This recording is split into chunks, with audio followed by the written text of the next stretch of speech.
Yes, we speak about implementing CERN GBT and lpGBT links arrays in Intel Arria 10 FPGA. Yes, that's a long title.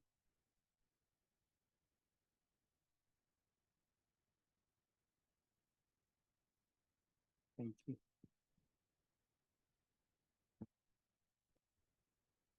It's just a bit. No, it's better. Okay. I am Ernő Dávid, and I work here in the Data Acquisition Laboratory. And I want to give a short status report of our ongoing work implementing lpGBT links inside the Intel Arria 10 FPGA in a custom board. A little bit background about this project that we from Wigner already participating in. This project is related to CERN Alice experiment. The common readout in the CRU firmware development, where we already participated during the large shutdown to implement the GBT links, which already running now in round 3, and also expected to run during round 4. And this GBT links is between the readout FPGA cards and between the front-end cards sitting in the experiment. And this link is on the front-end side. You can see the generic architecture that on the FPGA side, we have a VHDL code module provided by the CERN electronic groups. And on the detector side, which is usually in radiation zone, we have a specific ASICs. This also was developed by CERN and produced in limited quantities. And since now everybody using GBT, and we have a new protocol to lpGBT, which is a little bit different. This is not backward compatible because the original GBT link was a symmetrical bidirectional link working at 4.8 gigabit second. Now we have a slower but more robust downlink, and we have up to 10 gigabit per second. So the new upgrades during the large shutdown 3, which will come maybe in 2 years, the developers forced to use a newer chipset, newer ASIC on the front ends, because this already running out of from stocks. It was produced in limited quantities. So when we finished the GBT implementation in Wigner, we thought that it would be nice to check, is it possible to implement the new protocol with the existing FPGA board, because Alice will use same board for RAM 3 and RAM 4. So we started this feasibility study in a small. We wanted just to implement in standalone mode a few lpGBT links. This source code is provided the CERN. It's public. You can check it out from GitLab. And in next step, we wanted also to integrate at least 1 or maybe 12 or up to 24 links in the existing data taking firmware, because in long term, the purpose is to send the trigger and the clock information to the detectors and receive back the collected data. It was not intended to be a production firmware, but now we are going into that direction, because now it's seems to work. This is the custom FPGA board based on the Intel Arria 10 FPGA based on the largest family member. it's a 16-lane PCI card, so you can plug into a server, and it can handle up to 48 GBT links, which partially in hardware it's capable to do work at 10 gigabit per second. And we have also two SFP plus connectors working on 10 gigabit per second. This is a very generic block diagram of the current firmware. The purple is the trigger and the clock information. This is the external unit providing the CERN clock for the data tagging and trigger information, and this decoded and sent down to the front-end cards on the detectors. And currently this is implemented with the GBT protocol, and in the opposite direction we call this downlink, and this is the uplink. We receive the data from the front ends. Usually there is a user logic which can do some processing or just packetizing the data, and we send the data forward to the FLP. This is the processing server in Alice. There is a 2 PCI endpoint, but this is just Arria 10 way how they implemented the 16-lane PCI endpoint as a 2 8-lane endpoint. This slide summarizes the differences between the two protocols, but I just want to mention a few which is relevant for this, let's say, upgrade protocol upgrade. In downlink way, now we have a fewer payload bits. This is not so bad. You can design your front-end electronics or front-end firmware in such way to handle this and do the processing. I mean, you can handle the missing bits inside the CRU. In the uplink way, it's a good news that now it can work up to 10 gigabit per second. So nearly, I mean, it's double. You can double the data rate. But what is in this case was a tricky one, that inside the GBT and lpGBT implementation, the transceivers in the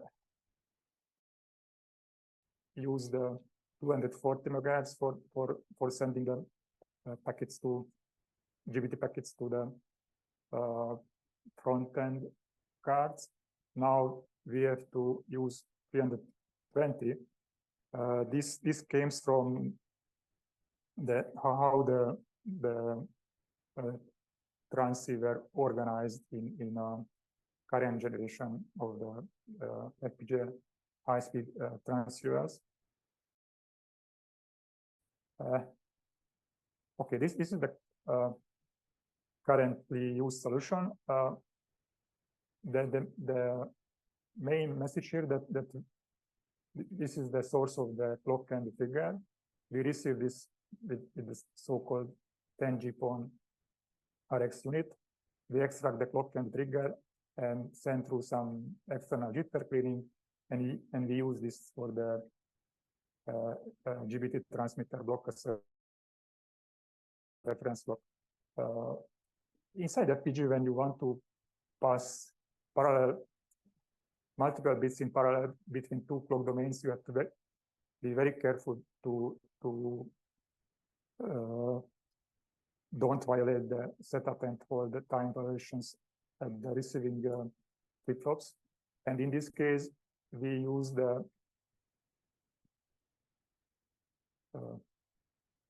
LSC clock is 40 megahertz, but we receive this in a 240 megahertz.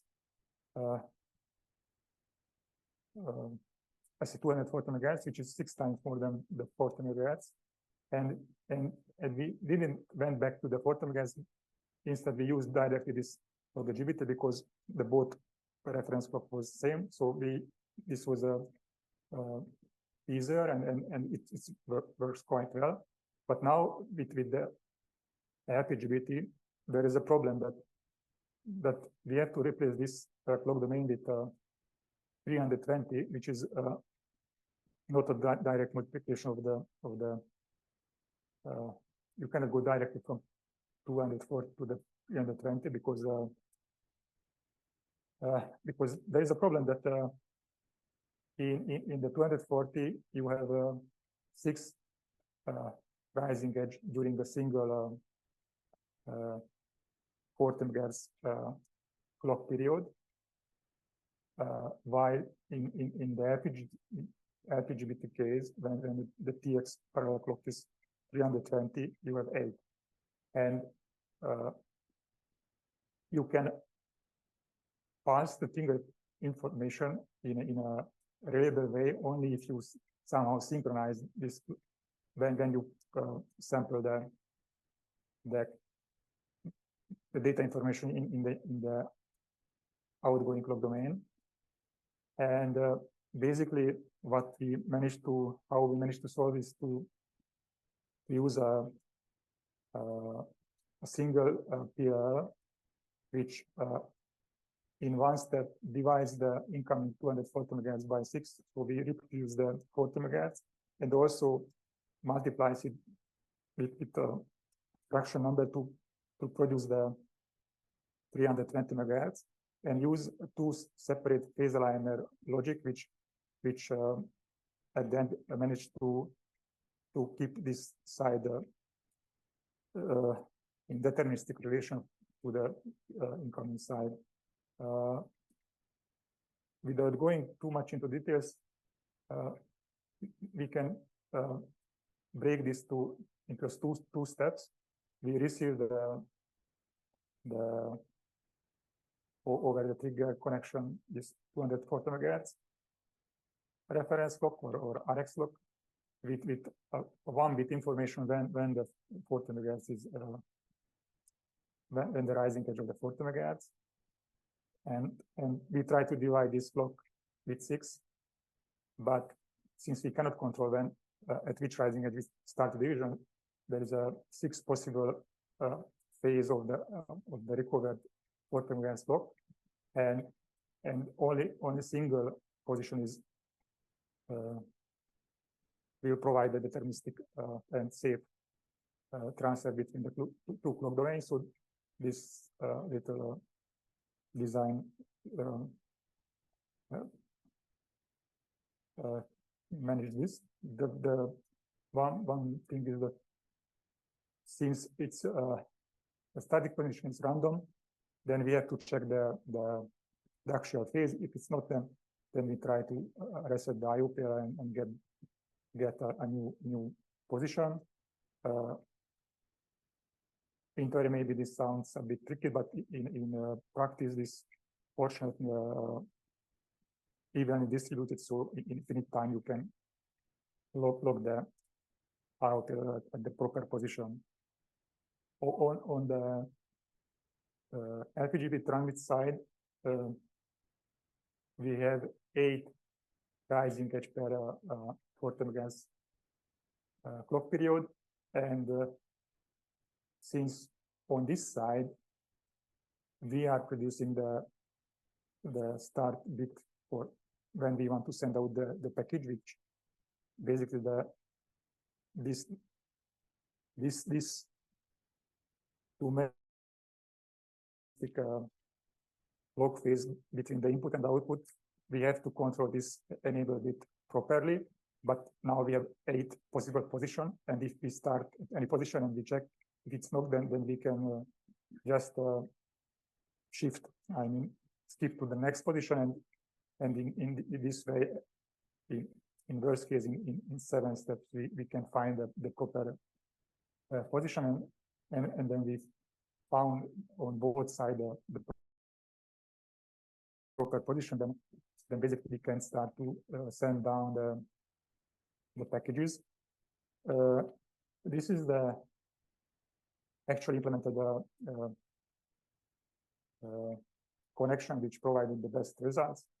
I don't want to go into the details, but what is important that because we are integrating this new lpGBT transmitter block into the existing data acquisition firmware, which heavily based on the 240 megahertz, and we didn't want to change this because this is not an official rewriting or something like that. We just wanted to fork the official project and try to do our testing with a minimal modification. And in this way, we managed to separate the lpGBT transmitter logic and with proper clock domain processing modules, we can transmit the data down to the link.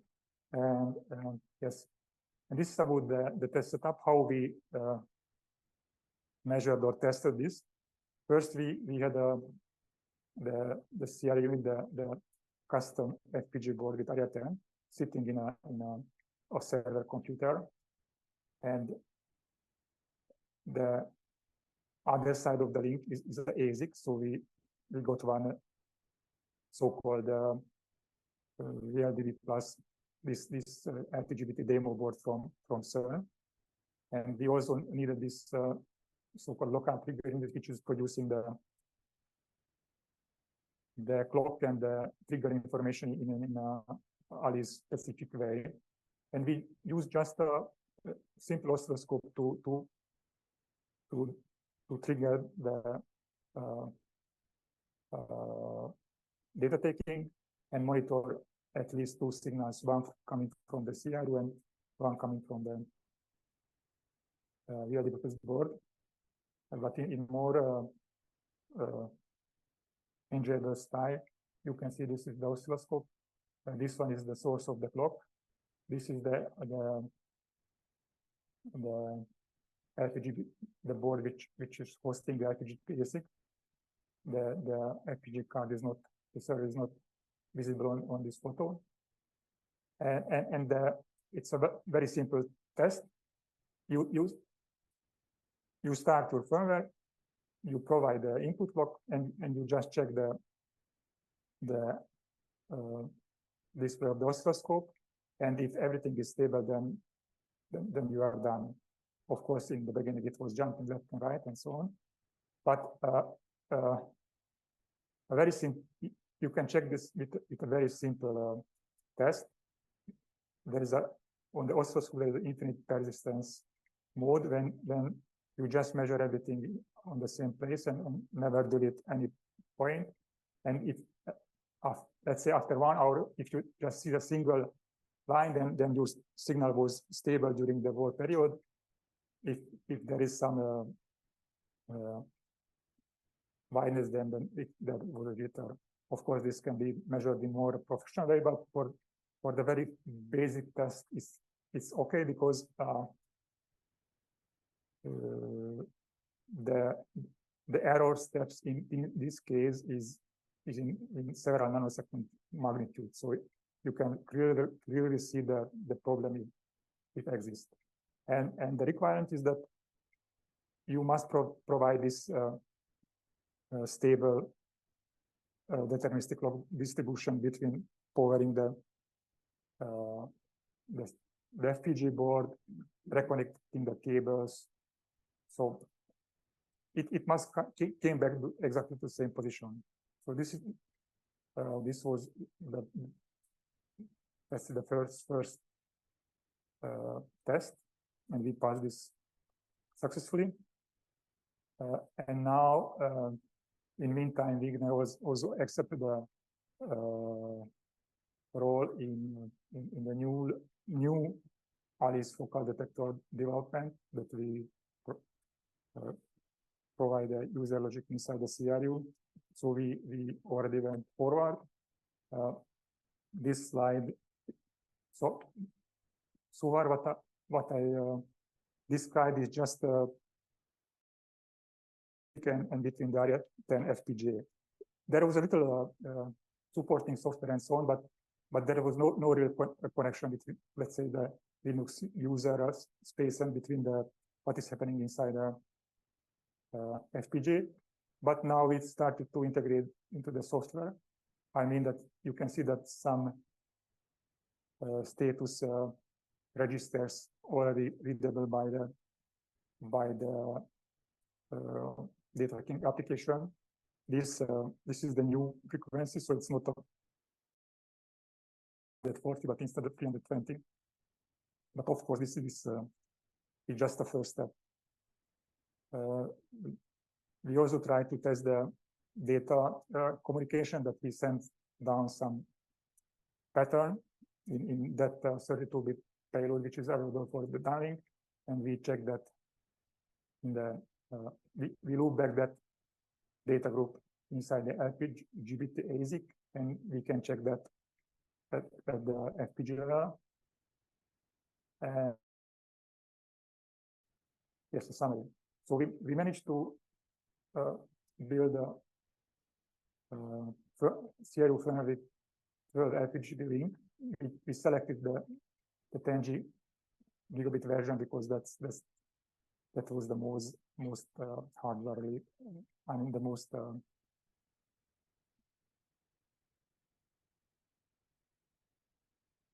okay. We choose that. We observed no visible page jumps in the recovered clock. We managed to do some data loop back to the ASIC, but now that we have to roll in actual subdetector kernel development, we have to implement. We are going forward, and we have to implement the user logic for the focal detector. We had this relatively simple check with oscilloscope, but for this we can characterize the clock and trigger the in more thorough way, measuring the jitters, the skew between lines, and so on. For this, you can use the infrastructure in the CERN, and also on our map is to extend the links up to 24, which is the usual connection number in the ALICE now. Okay, thank you. If you have any questions, then I'm happy to. So we have limited time, but is there any question? Yes.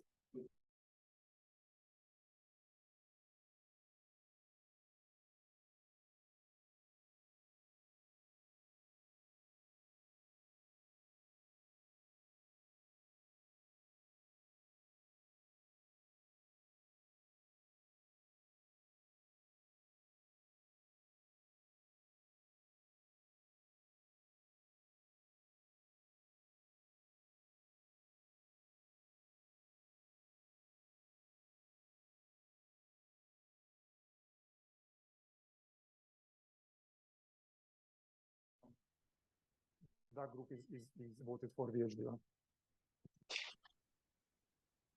And thank you very much for